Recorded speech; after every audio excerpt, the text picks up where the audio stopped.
Marion here. Michelle here from Pin Ups and Pompadours. I'm Tieran. It's me, Steven, from Pin Ups and Pompadours. It's Sarah here. Hi, I'm Cindy. Hi guys, I'll say it's Steven and Tieran, and we're back with yet another episode of the Beauty Buzz, brought to you by Pin Ups and Pompadours. I mean, staff number 1, staff number 2. Pardon the crazy eyes, ring light things, and I need these glasses to see. So. Right, yes, thank you for, I don't know, I do not have glasses, I do not have ring light problems, but I guess that's a thing. Anyway, today we are here to talk about some facts or myths. So we're gonna do some question and answers. Why? Because Tieran's the pretty and the smart one. So I'm gonna ask the questions. That checks out. She's definitely gonna answer them. And that's about it. Just some like hair myths that we want to debacle today, or whatever. Debunk. Thank you. See, smart one. Told you. All right, Tieran. So micro trims. If I come in to trim my hair more often than not and take a little bit off, will it help me grow healthier hair? 100%. Fact. So that's a fact. Fact. Yeah, micro trimming hair, you don't need to cut a lot of your hair off at every haircut, but every 6 weeks, it's good to refresh everything because naturally your ends will split, and if we don't get them before they split all the way up your hair shaft, and then eventually you have to get more cut off. So it's better to just take a little bit every 6 weeks rather than coming in twice a year and having to cut off 6 inches. Yes, actually that's a good point. So right? Less is more. Less length off, more times, less is more. Okay, I like that one. Mm-hmm. So, okay, another one. Is coconut oil good for your hair? Yes and no. Okay, can I try that again? Is coconut oil from Shoppers Drug Mart good for your hair? Coconut oil is coconut oil, essentially. Okay. Coconut oil can be really good for certain hair types, but there's just as much positive as there is negative with coconut oil. Coconut oil is one of the only oils that actually keeps protein in your hair. So if you have so that's positive. Okay. But if you have coarse hair or curly hair like me, we have a sort of a plethora of protein already in our hair, so it can cause our hair to be over keratinized, which causes breakage, frizz, all those things. So that is a negative. Okay, so it's good. So coconut oil is good to add and keep protein, but there is such thing as too much protein from coconut oil. Yes. So there's a balance in there. Another positive about coconut oil is it's a chelation agent. So it actually strips like iron and copper, hard water. It actually will strip that out of your hair. Okay. So that is a positive. Another negative about coconut oil is it's comedogenic. It clogs your pores. So if you put it on your scalp, you're going to get irritation. It changes the way that your own sebaceous glands kind of wick out oil. So it causes an imbalance of issues. So, and don't put coconut oil on your hair before you come and get it bleached or colored. Yeah, no. Absolutely no. No. Because our products cannot penetrate through it, and it will 100% make your service go sideways.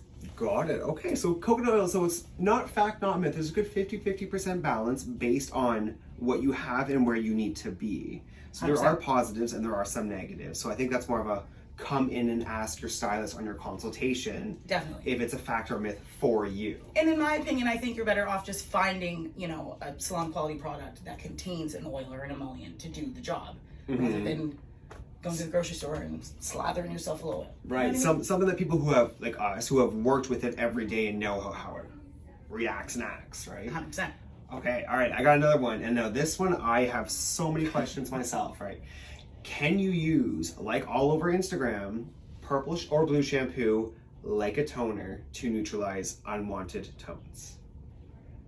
Yes and no. Okay, all right, hit me. See, this is why she's the smart one, right? So purple shampoo is a toning shampoo. It does definitely negate any unwanted brassy tones. Blue gets rid of copper. Purple gets rid of yellow. So yes, it does have a toning quality to it, but it's very on the surface because it is a shampoo. In order for a toning shampoo to work, it has to have a high pH, so it has some teeth and it drives that pigment in. But it's all very temporary. You see the Instagram girls that they have yellow hair and then they paint their dry hair with purple shampoo and it comes out platinum. That's not a thing. No, that's a filter. That's not a thing. Yeah. And your hair will be so dry. Yes. So dry. You need all the treatments plus prayer. So don't do that. No. Don't do that. Okay, so like it's I use the word band-aid on a bullet hole. So will it neutralize some unwanted brassy tones? Yes, but is it a permanent solution or a long-term solution? No. Okay. Got it. Because that one's been bugging me for the longest time, not gonna lie. So I'm super happy that you debunked. And in the same vein, right? Toners are super necessary. Yes. Some blondes think that like, oh, well, I never need to be toned. Yes, you do. Toners close the cuticle of the hair and they make that hair, they kind of put back into the hair what we remove with lifting services. So that's why toners are super important. They close the cuticle down, they make the hair shiny. Blondes don't reflect a lot of light on their own, so they need a little bit of help. So that's where toners come in. You see a shiny blonde, that blonde gets toned. You see a dull blonde, chances are either their toner has dissipated or they've been watching Instagram and using too much purple shampoo. Okay. Okay, no, I got one more. So we're gonna marry myth number 2 and number 3 together. So why would I not put oil on my hair before lightening, before making it blonde? Because oil puts a barrier on the hair, especially on the scalp. So you're almost always gonna end up with an uneven lift. Ooh, yeah, no. And then you're gonna end up patchy. And there's gonna be spots that take really well to the lighten, and there's gonna be spots that don't.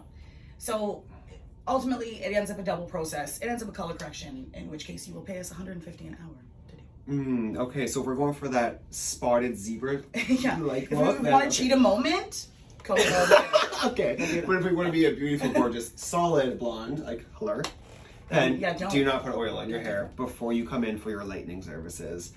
Got it. Okay, I like that one. So, truthfully, I think those are the top 3 or 4 myths I have generated, we have generated. I'm so happy you answered the questions because once again, beauty and brains. This is just your host today for the moment being. Sorry. Anyway, so that being said though, that's our beauty buzz. So if you guys have any questions, anything, don't be afraid to reach out to any of the social medias. Don't be afraid to call the salon.